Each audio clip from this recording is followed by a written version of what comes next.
Hello everyone, welcome to Techavro.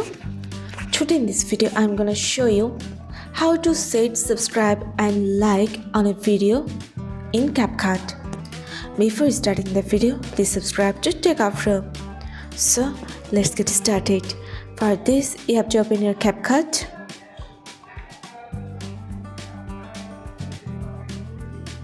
Now select your video or picture. Now go to sticker.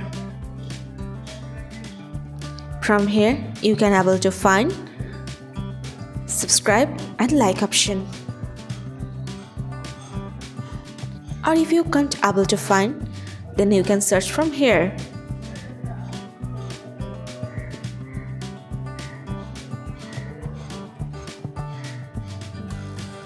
That's it.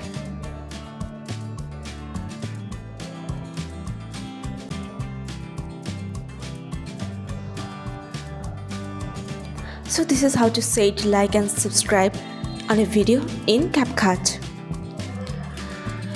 So guys, that's it. You can do this. I think this video is very helpful to you. If it was, then give a thumbs up and hit the subscribe button. And thanks for watching.